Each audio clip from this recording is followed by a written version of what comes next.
नमोस्तु महाराज जी, नमोस्तु महाराज जी, नमो। आज के प्रथम प्रश्न के लिए तैयार रहें शिल्पी मलैया जड़ाकोटा और उसके बाद में समता महिला मंडल से एक महिला मेघा जैन उमरा वे प्रश्न पूछ लेंगे।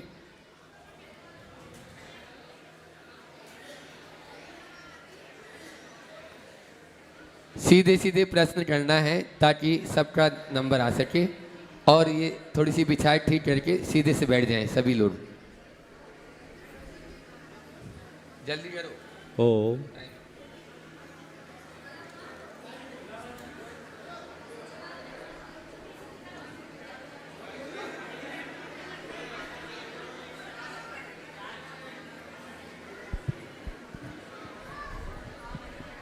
हेलो, नमोस्तु महाराज श्री, सत्सत बंधन सत्सत नमन। महाराज श्री, मेरी शंका यह है कि महाराज श्री जैनत्व में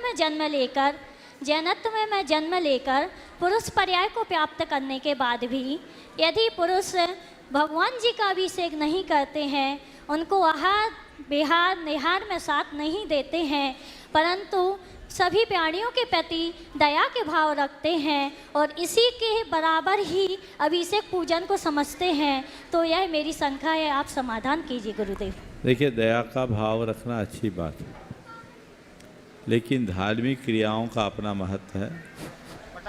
जिन्हें धार्मिक क्रियाओं को करने की योग्यता और अनुकूलताएं हैं, उन्हें वे जरूर करनी चाहिए। एक हमारी धार्मिक क्रियाएं हैं और एक पारमार्थिक क्रियाएं। धार्मिक क्रियाएं धर्म भाव से किया जाता है और पारमार्थिक क्रियाओं को मानवीय संवेदना से प्रेरित होकर दया, करुणा, परोपकार, सेवा आदि के जितने भी कार्य हैं, इनका संबंध मानवीय संवेदनाओं से है और ये हर मनुष्य को करना ही चाहिए। लेकिन ये संवेदना बनी रहे, उस प्रेरणा को जगाने में भगवान की सेवा पूजा बहुत बड़ा निमित्त है। इसलिए धार्मिक क्रियाओं को बढ़ चढ़कर संपन्न करना चाहिए। दोनों का अपना अपना महत्व है, इसलिए ऐसी क्रियाओं की उपेक्षा करना कतई उचित नहीं है। हम दोनों कार्य करें।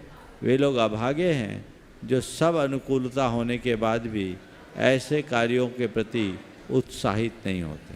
नमोस्तु महाराज श्री। समता महिला मंडल जो पाठशाला के लिए भी अपना पूरा योगदान दे रहे हैं, उससे मेघा जैन उमरा और उसके बाद में महिला मंडल छतपुरिया मंदिर गड़ाकोटा तैयार रहेंगे।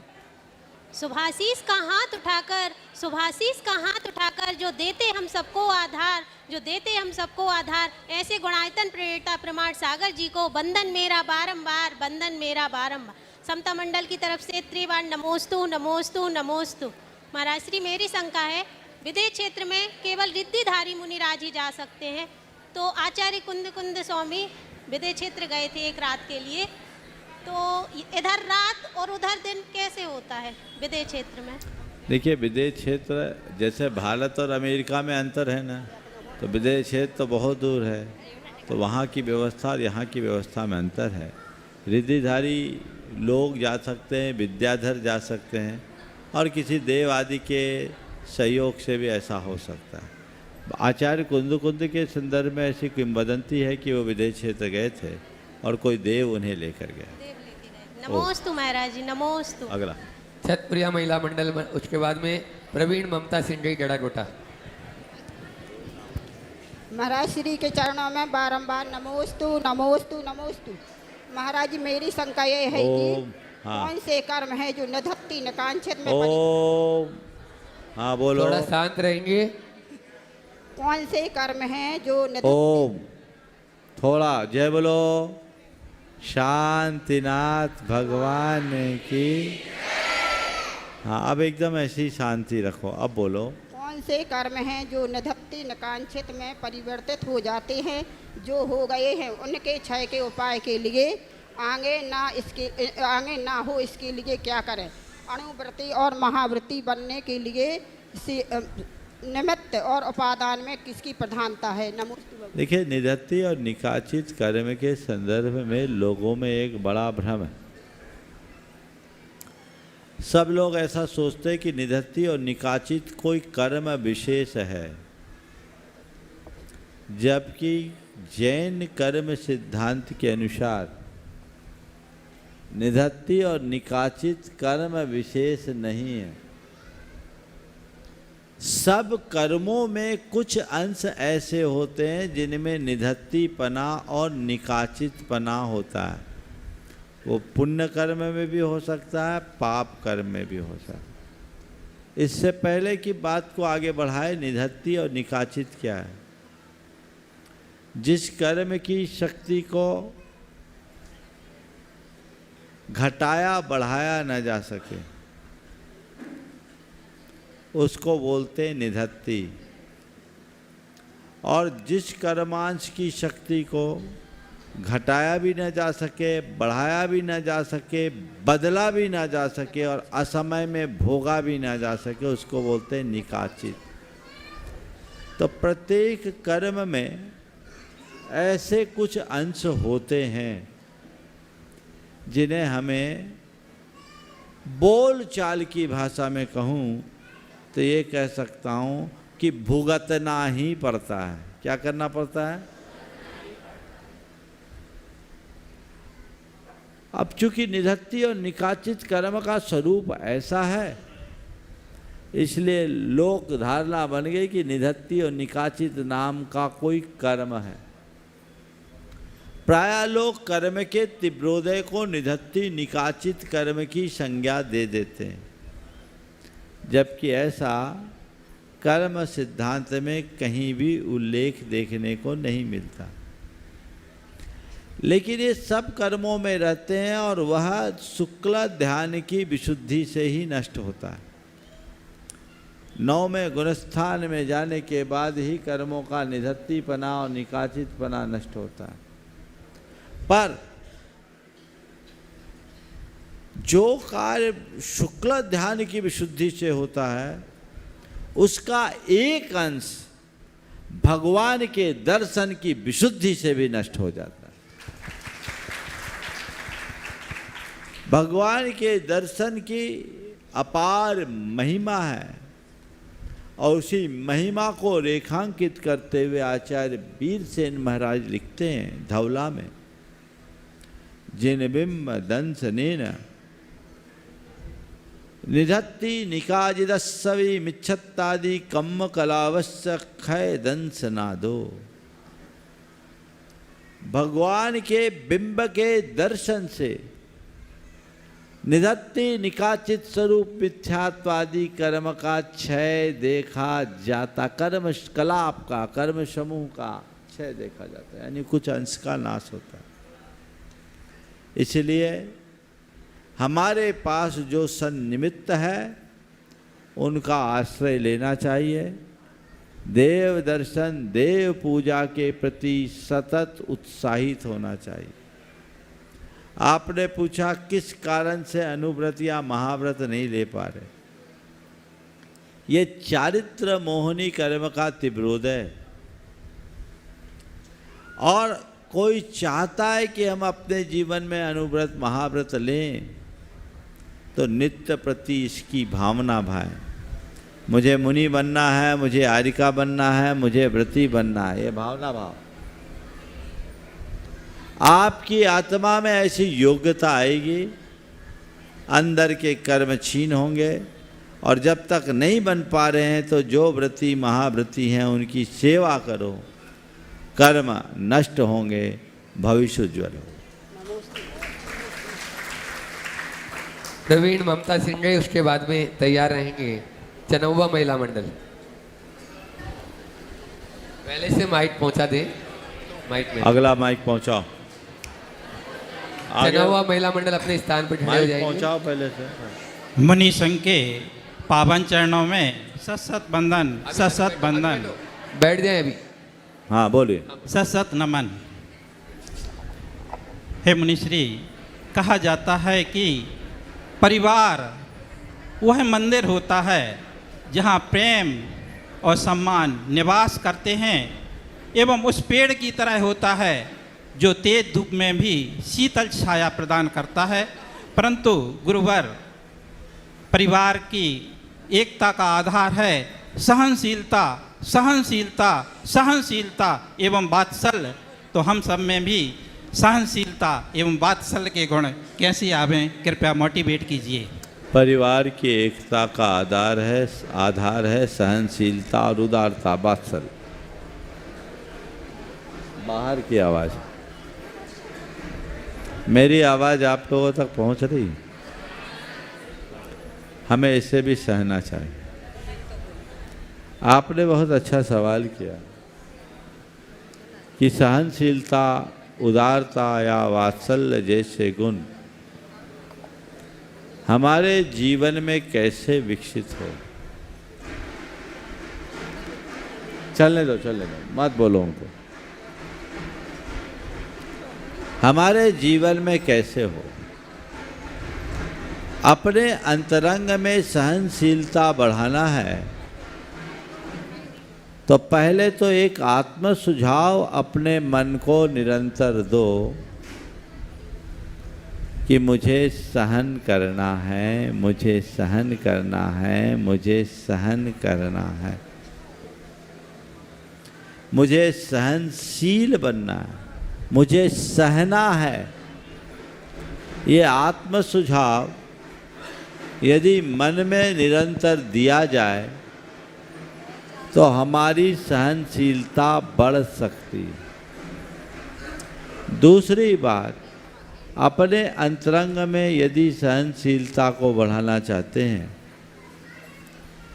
तो धीरे धीरे अभ्यास करें चीज़ों को नज़रअंदाज करने का। जब चीज़ों को नज़रअंदाज करना हम शुरू कर देते हैं तो हमारी सहन करने की शक्ति अपने आप बढ़ने लगती। उदारता आपकी बड़ी सोच का परिणाम है। जिसकी सोच बड़ी होती है वो उदार होता है, छोटी मोटी गलतियों को नज़रअंदाज करता है, गुणानुरागी वृत्ति रखता है और लोगों के ऊपर अपने स्नेह की वर्षा करता है। इसलिए अपनी सोच को विकसित करने का अभ्यास हम बनाते हैं तो सुनिश्चित तौर पर ये दोनों बातें जीवन में घटित हो सकती है जो हमारे जीवन की बेहतरी का आधार हो। नमस्ते गुरुवर। चनौवा महिला मंडल अपना निवेदन लेके आज यहाँ पर पूज्य महाराज श्री जी चरणों में उपस्थित हुई हैं, लेकिन संक्षेप में एक लाइन में ही बोल के सवाल और अपना प्रश्न सीधे सीधे रखेंगे। एक महिला और साथ में फिर उसके बाद तैयार रहेंगे सचिन भाई वैसाखिया, रिंटू भाई जो अध्यक्ष गड़ा टोटा यहाँ के। राजश्री के चरणों में बारंबार नमोस्तु नमोस्तु नमोस्तु। महाराजश्री, भाव से भाव का निर्माण होता है। हमें अपने जीवन में ऐसे निमित्त मिलते हैं कि हर समय हमारे भाव बिगड़ते संभलते हैं, लेकिन ज़रूरी नहीं कि जैसे हमारे भाव हो वैसा हो। तो हमारे भाव शुद्ध कैसे रहे महाराजश्री? नमोस्तु। भाव शुद्ध कैसे रहे? भावों को निर्मल बनाने के लिए दो काम करो। पहला, भावों को मलिन बनाने वाले निमित्तों से बचो और दूसरा, भावों को निर्मल बनाने वाले निमित्तों का आश्रय लो। अर्थात अशुभ प्रसंगों से बचो और शुभ अनुष्ठानों में रमो, भाव निर्मल रहे। महाराज श्री के चरणों में सत बार नमोस्तु नमोस्तु नमोस्तु। महाराज जी, भगवान के 5 कल्याणक हुआ करते हैं, लेकिन अक्सर देखने में आता है कि जन्मोत्तम कल्याणक की तिथि एक ही होती है। क्या उन्होंने अपने जन्म के दिन ही संसार को तजा और वन को गए या तब कल्याणक को प्राप्त किया? यह शंका रहती है महाराज श्री, कृपया समाधान करें। लगभग सभी तीर्थंकर भगवंतों का जन्म और निर्वाण दीक्षा की तिथि एक। इसके पीछे मुझे एक ही बात समझ में आती है कि हमारे तीर्थंकर भगवंतों ने इससे एक संदेश दिया कि जन्म की सार्थकता दीक्षा में है। क्या बोल रहा हूँ? जन्म की सार्थकता दीक्षा में। बिना दीक्षा के जन्म सार्थक नहीं है। भवस्य सारम किम किल व्रत धारणम से, व्रत धारण करना यही जीवन का सार। अगले प्रश्न के लिए रोहित जैन सतना परिवार तैयार रहे। उससे पूर्व ऑनलाइन प्रश्न जो है महाराज जी पूछ रहे हैं धन्य कुमार जी पटेरा से कि पिछले 25 साल पहले सास से शिकायत थी, आज उन्हें बहू से शिकायत है। वही जिन्हें आज सास से शिकायत है 25 साल बाद उन्हें बहू से शिकायत होगी। गुरुदेव, हम प्रतिकूलता का पौधा लगाते हैं और अनुकूलता का फल चाहते हैं, ऐसा क्यों? आप ही समाधान देने की कृपा करें। देखिए, बात बिल्कुल सही है। 25 बरस पहले तक सास राज था, अब बहू राज हो गया, तो राज बदलता है। पहले बहुओं को एडजस्ट करना पड़ता था, आजकल सही बोल रहा हूँ कि नहीं, ज़्यादातर होने लगा है। ये चक्र परिवर्तन है, समय काल के अनुरूप चीज़ें बनती है और बदलती है, उसका ही ऐसा कुछ परिणाम देखने को मिल रहा है। लेकिन मेरा इस संदर्भ में यही कहना है, चाहे सासराज हो चाहे बहुराज हो, घर में प्रेम का साम्राज्य होना चाहिए। फर्क इसका नहीं है कि किसकी प्रमुखता है, महत्व तो केवल इस बात का है कि हमारी प्रमुखता प्रेम की होनी चाहिए। परिवार में प्रेम नहीं तो सब कुछ खत्म। आपने कहा प्रतिकूलता का बीज बोकर हम अनुकूलता की पौधे को कैसे तैयार कर सकते हैं? बिल्कुल नहीं कर सकते। अगर हम गलत निमित्त बनेंगे तो हमारे लिए अच्छा फल कभी नहीं मिलेगा। रोहित जैन सतना परिवार पूज्य महाराज श्री अनन्य भट्ट, और उसके बाद में तैयार रहेंगे अंजलि मलैया, गुणायतन ट्रस्टी आशीष मलैया यहाँ पर उपस्थित। पूज्य महाराज श्री के चरणों में त्रैबार नमोस्तु नमोस्तु नमोस्तु। महाराज श्री, आज का प्रश्न हमारी बिटिया का पिछली बार छूट गया था, तो उसकी तरफ से। नमोस्तु महाराज जी, नमोस्तु महाराज जी। महाराज जी, मेरा प्रश्न है कि जब भगवान ने संसार बनाया तो उनने सुखी सुख क्यों नहीं बनाया, दुख की रचना क्यों की है? किसने कहा कि भगवान ने संसार बनाया? जैन धर्म कहता है भगवान ने संसार नहीं बनाया, ये संसार अनादि से बना है। संसार में रहने वाले प्राणी ही भगवान बनते। जैन धर्म के अनुसार कोई अनादि सिद्ध परमात्मा नहीं है, ये चक्र है जो चलता रहता है, बनता रहता है, बदलता रहता है। समझ गए? तो ये अनादि से है और हर जीव के अपने अपने कर्म है। जिसका जैसा कर्म उसको वैसा परिणाम, कर्म के अनुरूप फल मिलते हैं, वैसा उसका जीवन। समझ गए? चलो।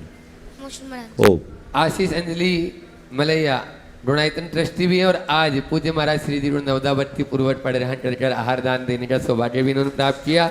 एक बार जोरदार इनकी अनुमोदना कर दिया। और साथ में ही इस मंच के माध्यम से मैं घोषणा कर रहा हूँ, मुकेश जी मेट्रो जो है उन्होंने यहाँ की जो गौशाला है, मुकेश जी मेट्रो गुणायतन के जो ट्रस्टी हैं और दिल्ली से हैं, उन्होंने 51,000 की राशि यहाँ नहीं, उनके परिवार से कीर्ति मिनाल जैन उन्होंने 51,000 की राशि यहाँ डड़ा टोटा गौशाला के लिए दान में दी है। आप और विजय जी सरावगी कोलकाता जो गुणायतन की शिरोमणि संरक्षक के रूप में, उन्होंने भी 21,000 की राशि गुणायतन की जड़ा टोटा की गौशाला के लिए दान में दी है। उनके लिए भी अनुमोदना आप लोग जोरदार करें। नमोस्तु महाराज जी। ये प्रश्न मेरी श्रीमती जी का है। महाराज श्री, आज सुबह आपने कार्य के विषय में बताया था कि जब हम किसी कार्य को करते हैं और उसका परिणाम हमारे मनोकूल या इच्छा अनुसार प्राप्त नहीं होता है तो मन में क्षोभ एवं गुस्सा आ जाता है। उस पर कैसे नियंत्रण पाया जा सकता है, कृपया उपाय बताएं। फिर से बोलो। ये प्रश्न अंजलि का है महाराज श्री आज सुबह आपने कार्य के विषय में बताया था, जब हम किसी कार्य को करते हैं और उसका परिणाम हमारे मनोनुकूल प्राप्त नहीं होता है तो मन में क्षोभ एवं गुस्सा आ जाता है। उस पर कैसे नियंत्रण पाया जा सकता है, कृपया उपाय बताएं। नमोस्तु। देखिए, कार्य मनोनुकूल हो या मनोनुकूल कार्य संपन्न हो, उसके लिए हम प्रयास करें, लेकिन हर व्यक्ति को ये बात समझना चाहिए कि संसार में एक भी ऐसा प्राणी नहीं है जिसमें इतनी सामर्थ्य हो कि अपने मन में होने वाली सब बातों को वो आकार दे सके। चीज़ें हमारे मन की हो तो ठीक, और जो ना हो तो जो हो उसे अपना मन का बना लो, तभी ठीक होगा। क्षोभ करने से आकुलता के अतिरिक्त हमें कुछ नहीं मिलता, इसलिए हमें आकुलता मुक्त जीवन जीने का अभ्यास करना चाहिए। सोच को सकारात्मक बनाकर चले, कर्म सिद्धांत पर विश्वास रख करके चले, तो हम समग्रता की दृष्टि के साथ अपने मनोनुकूल स्थिति न बनने पर भी अपने मन को अनुकूल बना सकते हैं। नमस्ते। अशोक जी छुल्ला तैयार रहेंगे, तब तक कुछ घोषणा हो रही है मेरे पास में। अभी जी जो प्रश्न कर रहे थे और जहां आज पूज्य श्री जी का आहार हुआ, 51,000 की राशि उन्होंने भी गौशाला के लिए दान दिए। 11,000 की राशि अरहंत जी, खुशी जी, सुहानी मलैया परिवार भोपाल, उन्होंने भी दिए। आप लोग ताली तो बजा दे, नहीं बजा रहे, अनुमोदना करें। 21,000 राशि राकेश कुमार जैन ताजपुर वाले सागर, उन्होंने दिए। और 50,000 राशि गुप्त दान में आज कोई देकर गया है यहाँ पर। और मुकेश जी मेट्रो, उनकी पुण्य स्मृति में आज पुण्यतिथि, आज उनकी पुण्यतिथि है। एक बार जोरदार ताली। उन्होंने भी आज 51,000 राशि गौशाला के लिए दान दिए। अशोक जी छुल्ला, देखो मुकेश जी के बारे में मैं कहूँगा, मुकेश जी गुनायतन के प्रोजेक्ट डायरेक्टर रहे और उनने अपना पूरा जीवन समर्पित किया। कोरोना ने उन्हें लील लिया, लेकिन आज भी उनका परिवार उसी धार्मिकता के साथ, उसी भावना और चेतना के साथ आगे बढ़ रहा है। एक बार उनका जोरदार अभिनंदन करें। चलिए, अशोक छुल्ला गड़ाकोटा अपना प्रश्न रखेंगे, उसके बाद मोहित सिंह गई गड़ाकोटा। बोलो बड़े मंदिर के मूल नायक श्री आदिनाथ भगवान की जय। पूज्य गुरुदेव, आपके चरणों में नमोस्तु करते हुए एक प्रश्न कर रहा हूँ कि एक अच्छे मंदिर होने के साथ एक संत भवन अच्छा होना क्यों जरूरी है महाराज जी?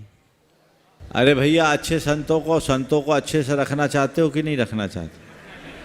तो भगवान को अच्छे से रखो तो संतों को भी अच्छे से रखो। संतों को अच्छे से रखना है तो अच्छी व्यवस्था रखो, तो होना ही है। मैं कहने क्या, मंदिरों के साथ ऐसा स्थान बनना ही चाहिए जहाँ साधु संत रहकर अपनी निर्बाध आराधना कर सके और आप लोगों को संत समागम का सच्चा लाभ मिल सके।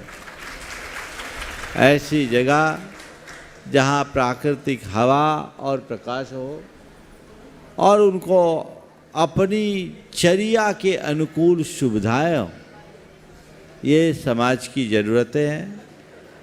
आप लोग तो कहीं भी साधुओं को ठहरा देते हैं।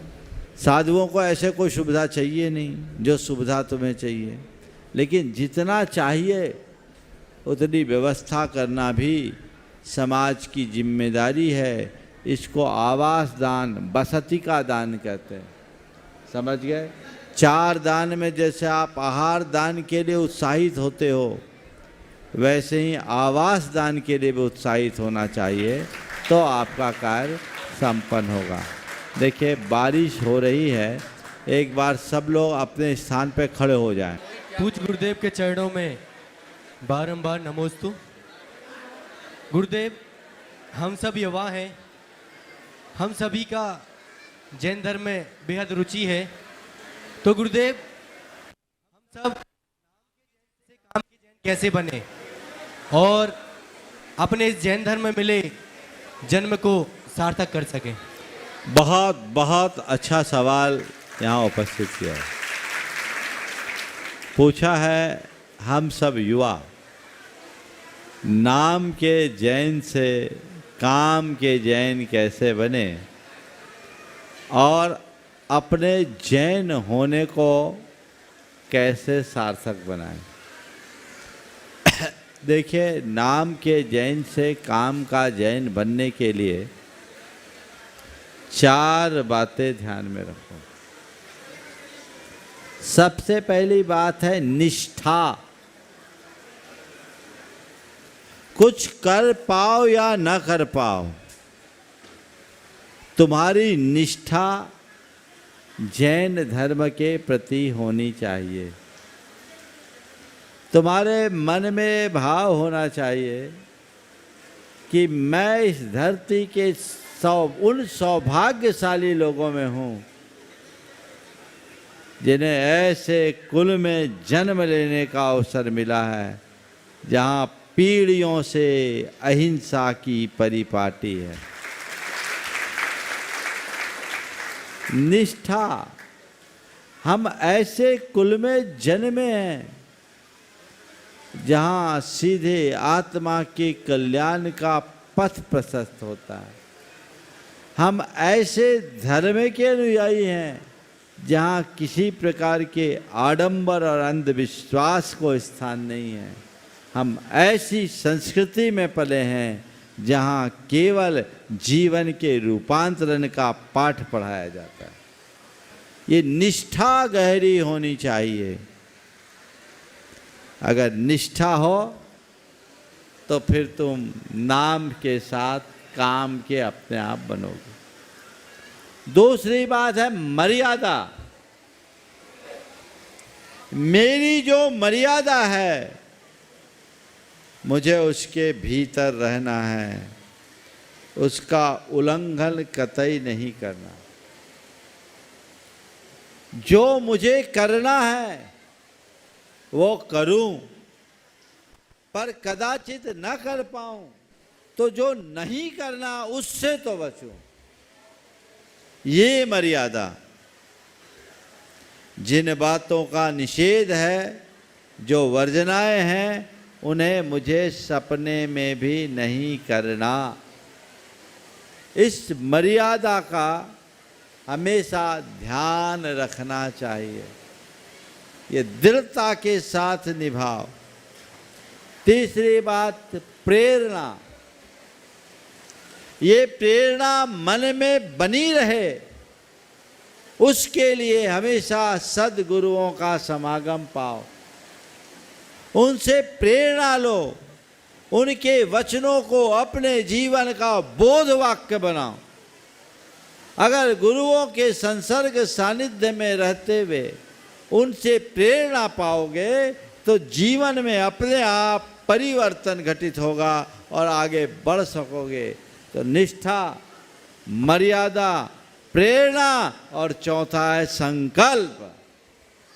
ये मुझे करना है, करना नहीं, करना ही है।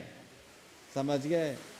ये 4 बातें आत्मसात कर लो, तुम्हारे दोनों सवालों का समाधान इसमें आ जाएगा। तुम्हारे आचरण में जैनत्व की छाप पड़ेगी और तुम्हारा जैन होना सार्थक बन जाएगा। वे लोग जो निष्ठाहीन है, मर्यादाहीन है, जिनके जीवन में प्रेरणा और संकल्प का अभाव है, वो केवल नाम के जैन हैं। बल्कि कई लोग तो ऐसे हैं जो जैन होकर जैनों के नाम पर कलंक हैं। अपने जीवन में ऐसा कभी मत होने दो। नमोस्तु गुरु। अभी बहुत सारे प्रश्न बाकी हैं और हाँ, अपन महाराज श्री जी चरणों में पहले चलते हैं और महाराज जी से निवेदन करते हैं कि महाराज जी आप अपनी संख्या के माध्यम से हम सबको लाभान्वित कर समाधान का यह उपकर कर हमें कृतार्थ करें। उदाहरण के तौर पर बेटी अगर है, बेटा है, वो सोचता है बेटा कि मैं पढ़ लिख करके किसी कंपनी की नौकरी करूं या अपना पारंपरिक व्यवसाय करूं, बेटी के विषय में, बेटी गृहस्थ आश्रम में जाए तो किसी सर्विस वाले को अपना साथी चुने या किसी व्यापारी को अपना जीवन साथी बनाए। इस विषय में माता पिता की कुछ भूमिका होती है या बच्चे स्वयं अपना निर्णय करने में सक्षम हैं, तो उन्हें माता पिता का किस तरह से निर्देश प्राप्त होना चाहिए, उन्हीं के ऊपर छोड़ना चाहिए, उनको भी कुछ हस्तक्षेप करना चाहिए। इस विषय में आपका संबोधन मिलेगा। बहुत अच्छा आप प्रसंग महाराज श्री ने उपस्थित किया। इस प्रसंग को आगे बढ़ाने के पहले कल महाराज श्री के ही प्रश्न के उत्तर में जो मैंने बात की थी उसका दूसरा पक्ष पहले टच कर लो, क्योंकि कल बात बच्चों की गई थी और क्लास अभिभावकों की लग गई। वो इसलिए है क्योंकि आधार को जब तक मजबूत न बनाया जाए तब तक काम नहीं होगा।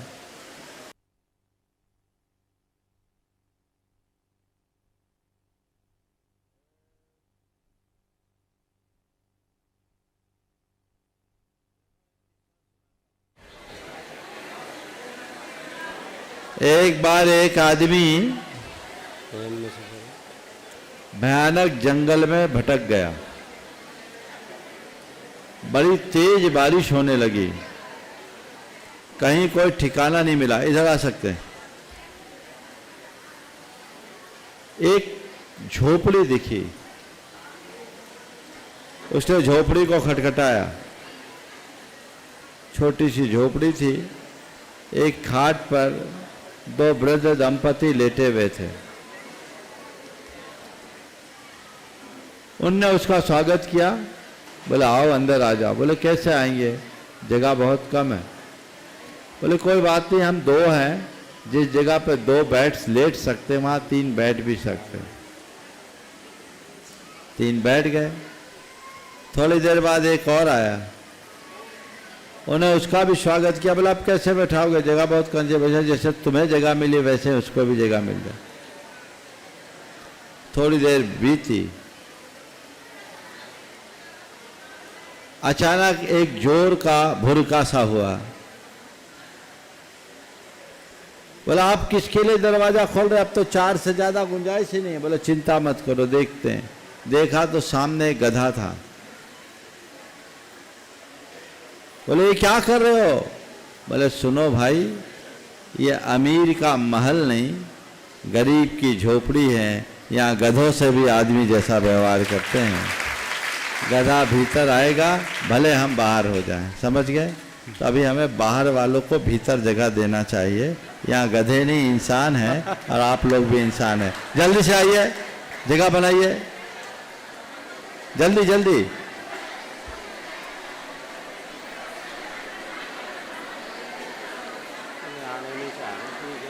दे दीजिए, जगह दे दीजिए। ओ इधर बैठ जाओ, जगह बना दो। हाँ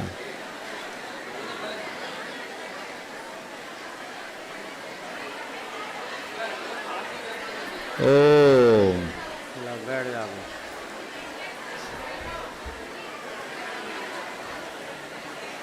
सरक जाओ, गेट से सब जितने अंदर आ जाओ। गेट वाले जगह छोड़ो, अंदर आओ।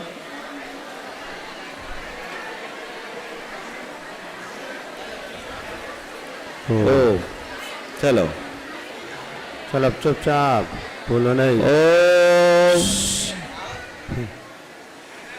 तो बात बच्चों की है।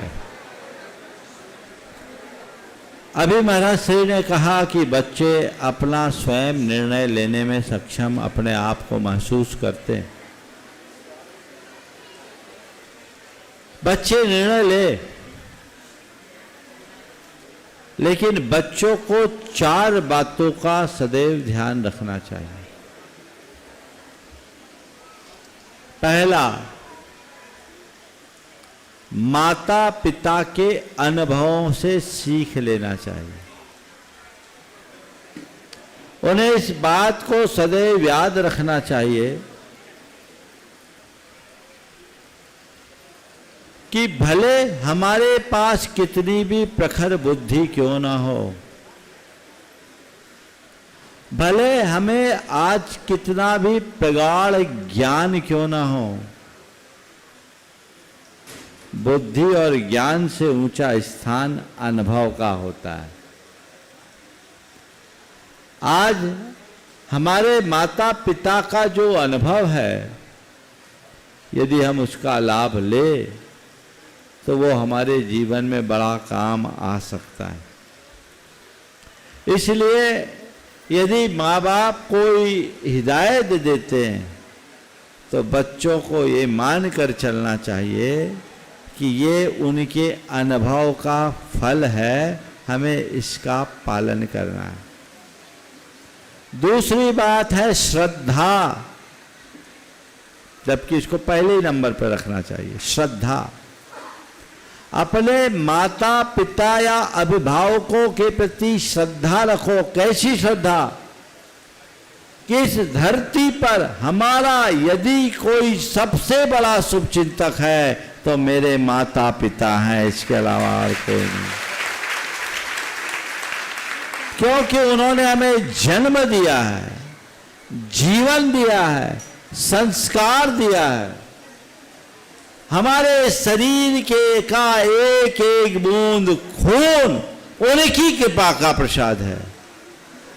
वो हमारे विषय में जो भी सोचेंगे अपने अनुभव से सोचेंगे और वो हमारे भले के लिए होगा, उसमें हमारा हित ही होगा। ऐसी श्रद्धा, ऐसा विश्वास होना चाहिए। ये विश्वास बना के रखो, ये श्रद्धा बना के रखो कि उनके द्वारा कोई बात कही गई तो गलत नहीं हो। आज भी मेरे संपर्क में ऐसे बहुत सारे लोग हैं जो बहुत ऊंचाई को छूने वाले हैं, पर चर्चाओं में कहते हैं मेरे पिताजी मुझसे ये कहकर गए थे, मेरी माँ ने मुझसे ये कहा था, ये मेरे जीवन का ब्रह्म वाक्य बन गया। यदि ऐसी श्रद्धा रखोगे तो जीवन आगे बढ़ेगा, अन्यथा जीवन तहस नहस हो जाएगा। नंबर 3, मर्यादा। कोई भी निर्णय लो, कुछ भी करो, पर पहले अपनी मर्यादा को सुरक्षित रखने की बात सुनिश्चित करो। मुझे मर्यादाहीनता नहीं रखनी। माँ बाप के बीच, परिवार के बीच जो मेरी मर्यादा है, बड़ों के बीच जो मेरी मर्यादा है, मुझे उसे सुरक्षित रखना है। और मेरे अपने जीवन की जो मर्यादा है, मुझे उसे सुरक्षित रखना है। किसी भी हालत में सब कुछ हो जाए, मुझे मर्यादा का हनन नहीं करना है, ये विश्वास अपने अंदर। और चौथी बात, कुछ भी करो, दुनिया में कहीं भी रहो, अपने माता पिता के या अभिभावकों के भरोसे को खंडित मत करना, उसे बना कर रखना। उन्होंने तुम्हें पर भरोसा करके तुम्हारे भावनाओं की कद्र करते हुए तुम्हारा भविष्य उज्जवल बनाने के भाव से अपना सर्वस्व वार करके तुम्हें पढ़ने लिखने बाहर भेजा, तुम्हें स्वतंत्र रूप से जॉब करने की सम्मति दी, और तुम वहां जाकर उन बातों को भूल जाओ, तो अपने जीवन में इससे बड़ा धोखा और कोई दूसरा नहीं होगा। इस बात का सदैव स्मरण रखना। तो श्रद्धा, अनुभव, मर्यादा और भरोसा, इन चारों बातों के परिप्रेक्ष्य में आपको जो करना है सो करो। माँ बाप की बात को कभी गौण मत करना, और माता पिता को जो हिदायत मुझे देनी थी वो मैंने कल दे ही दी। दोनों बातें साथ साथ चले तो जीवन अपने आप सुमंगल हो।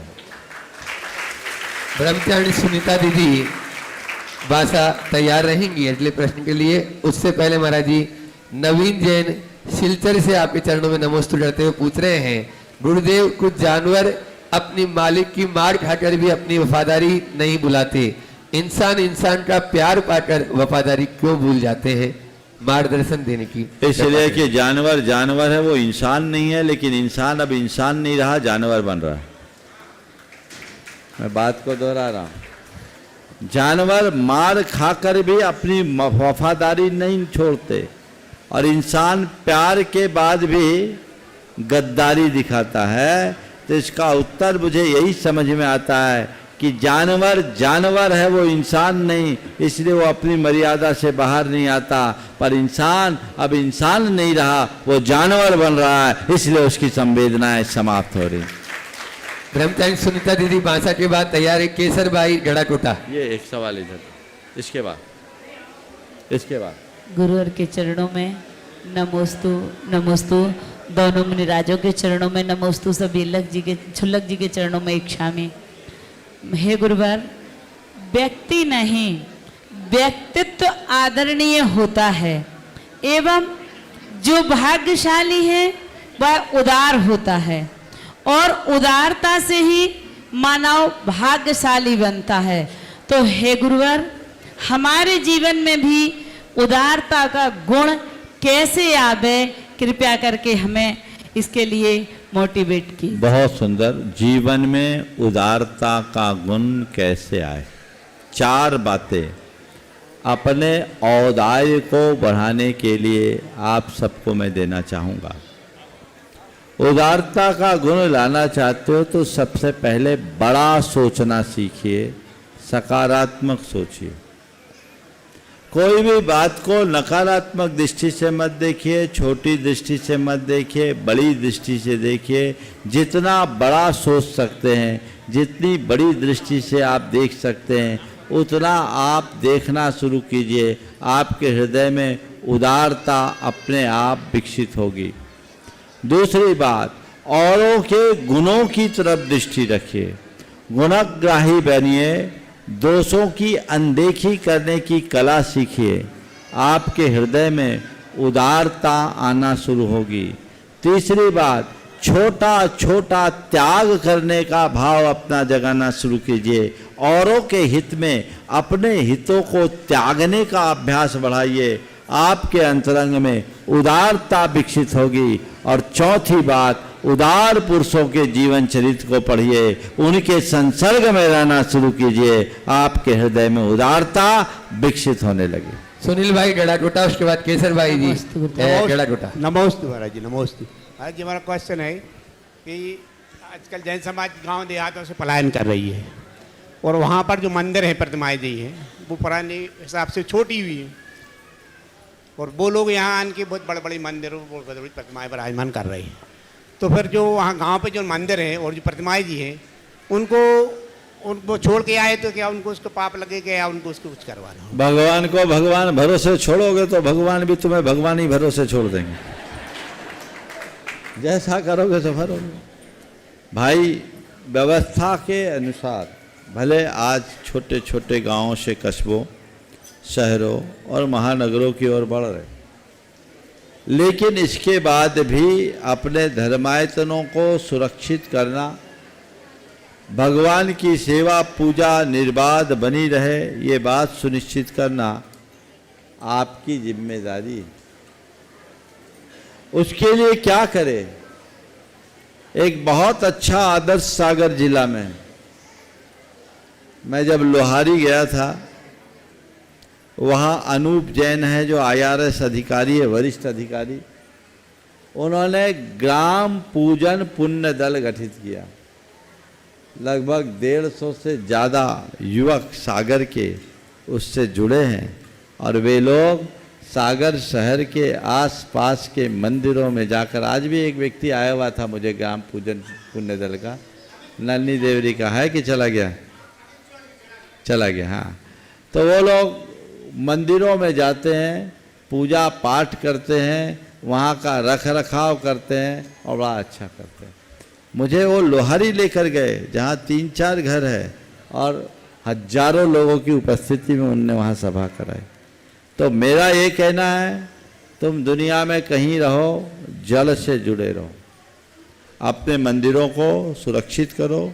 युवा लोग सब 10-5 किलोमीटर की दूरी पे मंदिर है, वहाँ ऐसी व्यवस्था करो कि सप्ताह में अलग अलग मंदिरों में जाके लोग पूजा करें। तो ये व्यवस्था बनी रहेगी, आप लोग आएंगे जाएंगे तो देख रेख होते रहेगी, और वहाँ स्थायी रूप से कुछ पुजारियों की सुनिश्चित कर दें, कुछ लोग बच सकें, ऐसी कोई व्यवस्थाएं बनती है तो ये सब चीज़ें ठीक हो सकती है। ये समय की एक बहुत बड़ी मांग है, हमें इस पर ध्यान देना चाहिए, अन्यथा हमारे सारे धर्मायतन छिन्न भिन्न हो जाएंगे और हमारी संस्कृति विलुप्त होगी। ये सबकी जिम्मेदारी है कि उसे सुनिश्चित करें। हाँ, गड़ागोटा की ही गौरव केसर भाई जी आप प्रश्न कर रही हैं और उसके बाद सम्मेत जैन तैयार रहेंगी। मेरा प्रश्न है, मैंने बोलो। महाराज जी नमोस्तु नमोस्तु नमोस्तु। महाराज जी मैंने पढ़ा है कि रोना भी कसा है और हंसना भी कसा है। कृपया हमें ऐसा मार्गदर्शन दीजिए जिसमें हमारे जीवन में गंभीरता आवे। न रो न हंसो, भगवान को देखो, उन जैसे बसो। आगे सम्मेत जैन गड़ागोटा।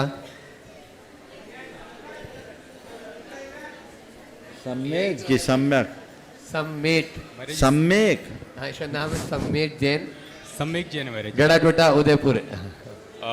महाराज श्री मेरे शंका है महाराज जी, पिछले दिनों हमारे भारत देश की 2 दिग्गज कंपनियों के मसाले यूएस एवं अन्य देशों में बैन हो गए थे, जिसमें पेस्टिसाइड रेसिड्यू ज़्यादा था जो कैंसर के लिए रिस्पॉन्सिबल होता है।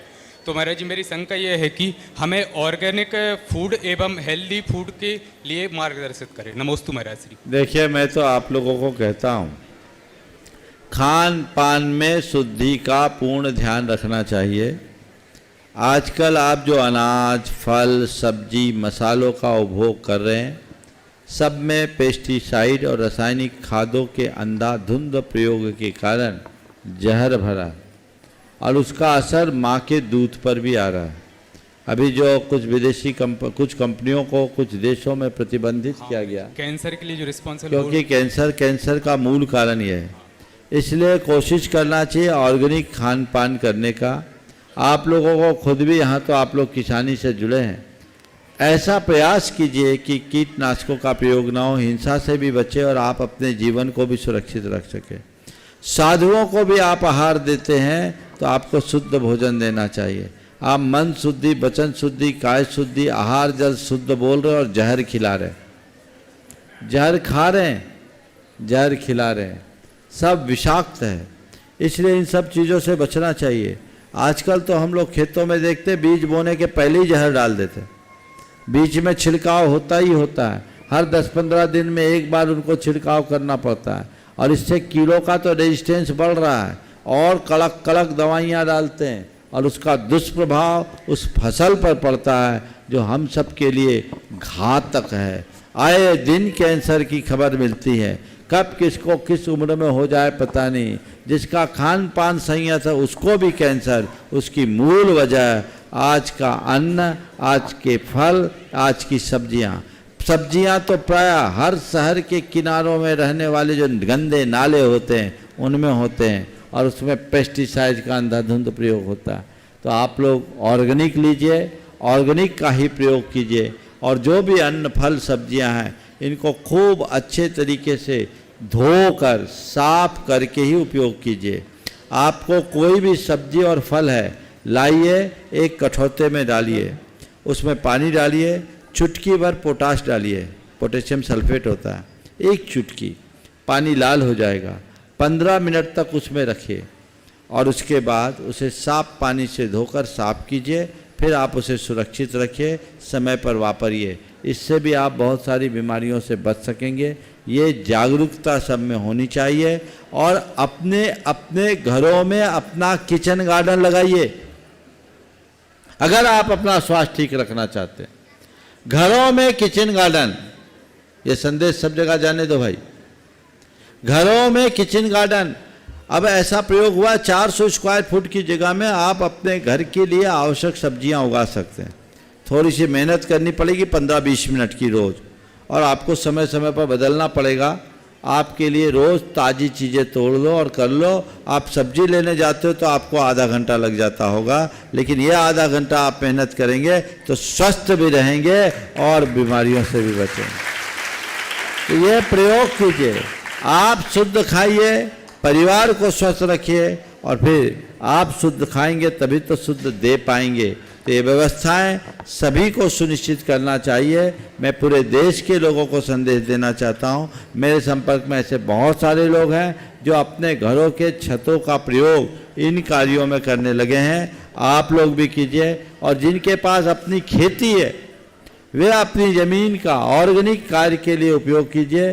3 साल आपको थोड़ा प्रतीक्षा करनी पड़ेगी, फसल कम आएगी, चौथे साल से उसकी जो उपज आएगी वो कई गुनी आएगी और उसका जो दाम मिलेगा वो आम फसल से ज़्यादा मिलेगा। हिंसा से भी बचेंगे तो ऑर्गेनिक खेती को बढ़ावा देना चाहिए, गौ पालन को बढ़ावा देना चाहिए। अगर आप पारंपरिक तरीके से खेती करेंगे तो न केवल अच्छी खेती होगी अपितु आप सब प्रकार की बीमारियों और हिंसा से भी बच सकेंगे। समय हो गया, यहीं पर विराम।